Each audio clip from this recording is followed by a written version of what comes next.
teman-teman GNM. So, hari ini aku akan melakukan kegiatan tanya jawab. Tapi sebelum itu, kalian tahu nggak sama Kak Eliana dan Mario Teguh? Jadi, hari ini aku mau melakukan kegiatan tanya jawab sama muridnya, yaitu Kak Andika. Nah, kalian tahu nggak? Kak Andika itu adalah trainer public speaking.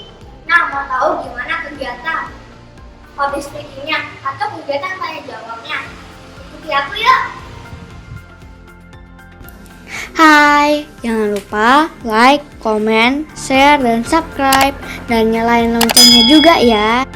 Hai Kak Andika. Nah, Kak Andika itu pintar banget ya, soalnya bisa jadi training public speaking. Nah, Kak Andika, namaku Grisela ya. Nah, makasih banget ya Kak Andika, soalnya udah mau ikut tanya jawab sama aku. Nah, Kak Andika, kita langsung mulai aja ya.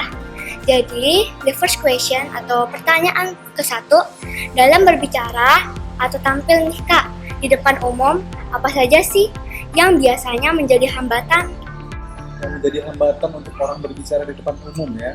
Ya. Biasanya itu mereka tuh hambatannya adalah takut. Ya, kalau mereka tuh udah takut, gugup, maka dia akan susah untuk tampil percaya diri di depan umum. Jadi kadang orang tuh takut, gugup gitu. Padahal itu adalah hal yang manusiawi dimiliki oleh orang deh. Nah, biasalah ya. Wajar itu sebenarnya. Cuma bagaimana caranya kita nanti mengendalikan rasa takutnya itu tadi. Nah, buat mengendalikannya gimana Kak? Nah, betul itu. Untuk mengendalikan rasa takut itu bagus nih pertanyaannya. Kita itu harus datang atau hadir sebelum acaranya jam 8 pagi. Berarti kita datang jam berapa? Misalnya? Jam 7. Jam 7 atau jam setengah 8. Iya. Jadi minimal setengah jam atau 1 jam sebelumnya untuk menyesuaikan diri, baik itu di tempat lokasi tersebut, panggungnya, kemudian mikrofonnya, dan masih banyak lagi. Kalau kita sudah siap secara fisik, kita sudah datang itu, kita sebelum datang ke sana, kita siapkan dulu pikiran kita secara mental. Jadi kita memikirkan yang baik-baik dulu, ya. Kebanyakan dari kita memikirkan adalah yang gugup-gugupnya. Jadi memikirkan yang tidak ingin terjadi. Misalkan dia salah, oh nanti aku kalau ngomong, nanti diketawain teman-teman, nanti kalau aku ngomong, nggak ada yang mau dengerin. Kebanyakan kita memikirkan hal-hal seperti itu ya, Desela ya. Iya. Nah, jadi kita rubah, mulai sekarang kita pikirkan hal-hal yang kita inginkan terjadi. Jadi kalau Desela pengen teman-temannya senang mendengarkan Desela berbicara, pikirkan hal itu ya. Desela pengen gurunya ngasih tepuk tangan sama Desela pada saat ngomong di depan umum, Desela pikirkan itu. Jadi itu yang pertama, penyesuaian diri. Kayak yang selanjutnya adalah perubahan bahasa tubuh.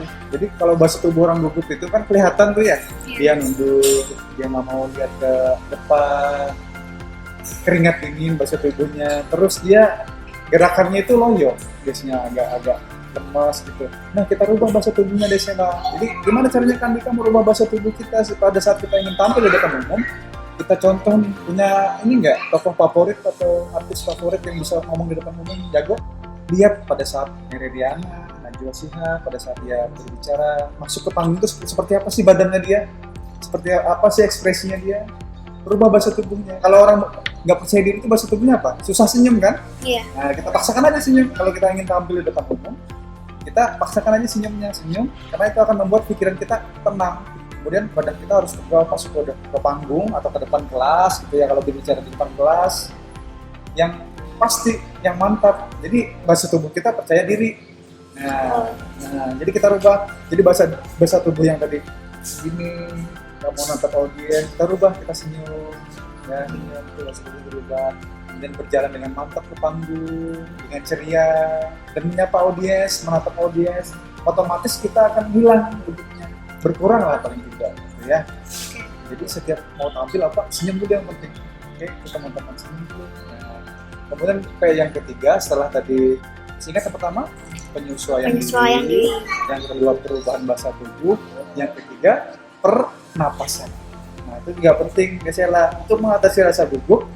Kita harus mengatur nafas kita. Biasanya orang yang gugup tuh nafasnya gimana? Nafasnya cepat. Cepat, pendek-pendek gitu ya. Iya. Gugup gitu ya, matanya nggak mau melihat orang gitu biasanya. Nah, kita rubah nafasnya dengan cara tarik nafas panjang-panjang.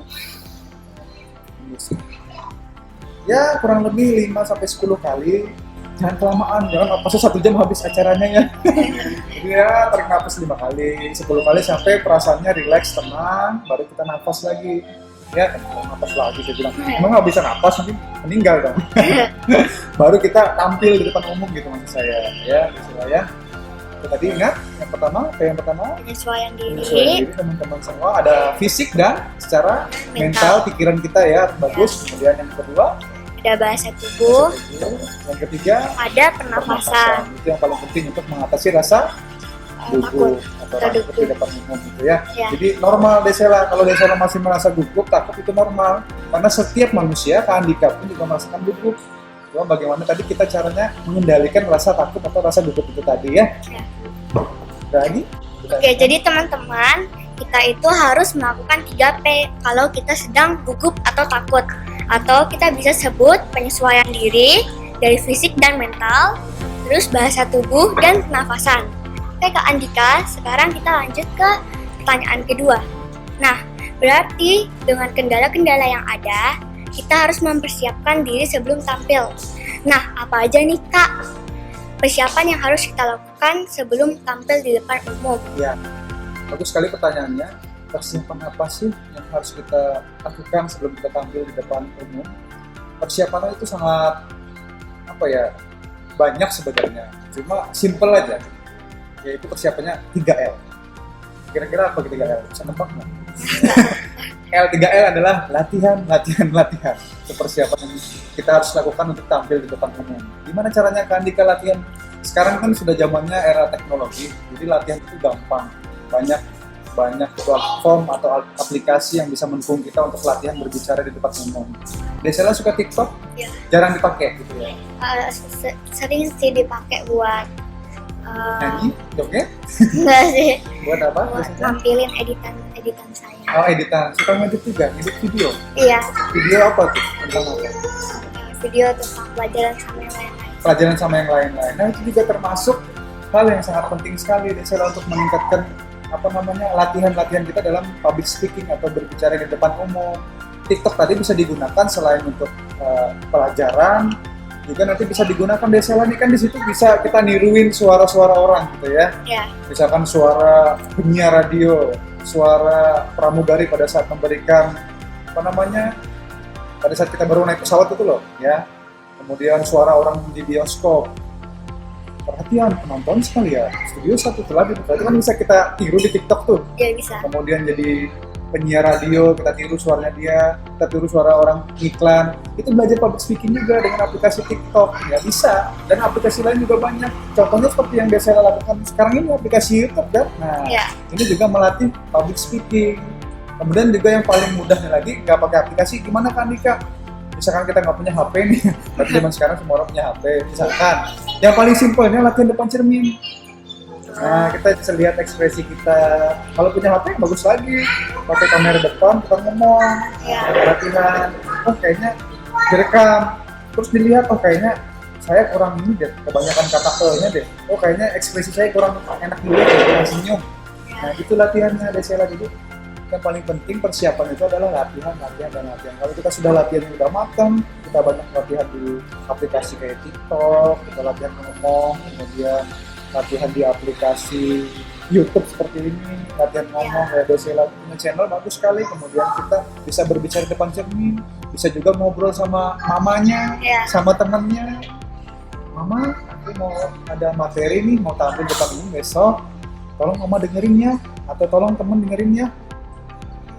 Dengerin saya ngomong, ya gitu. Gimana? Paham nggak apa yang saya omongin? Kalau paham, alhamdulillah, berarti ditingkatkan lagi. Kalau nggak paham, diperbaikin lagi kata-katanya, materinya.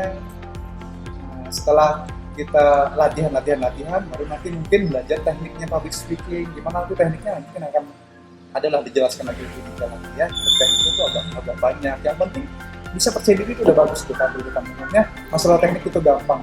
Kalau orang udah percaya diri, tekniknya gampang. Ya, ada lagi yang ditanyakan? Nah, Kak, pertanyaan terakhir nih. Nah, sebelum kita tutup, kira-kira saran atau kesimpulan dari Kak Andika buat aku dan teman-teman di YouTube ini buat percaya diri dan tidak malu lagi berbicara di depan umum. Gimana nih Kak? biar kita nggak malu-malu lagi.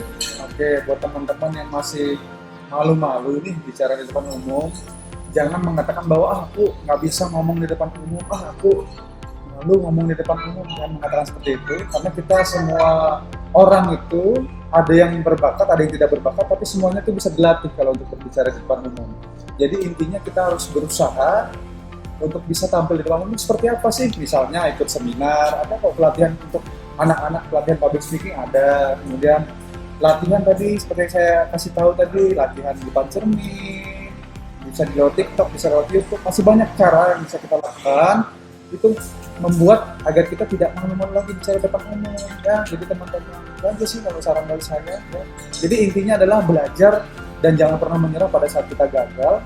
Teruslah upgrade diri, teruslah kembangkan potensinya, sehingga pada saat nanti masih kurang optimal tampil di depan umum, masih salah, masih diketawain orang, nggak apa-apa, itu bagian dari proses. Jadi kita tidak ada kata gagal, yang ada adalah kata belajar. Kalau kita gagal itu bukan gagal, itu cuma belajar saja. Itu aja yang bisa saya sampaikan.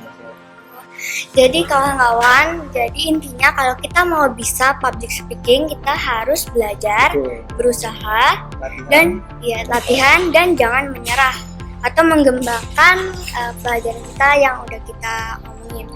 Nah, terus kita juga harus omong terus, kita bisa latihan di depan cermin atau juga di aplikasi. Bisa juga sama orang tua, sama teman, di motor, gitu. Iya. Masih banyak cara. Nah, makasih ya Kak Andika udah mau melakukan kegiatan tanya jawab ini bersama aku lagi. Dan itu aja ya guys. Makasih udah nonton sampai habis. Jangan lupa like, comment, share, dan subscribe. Bye-bye. Dadah.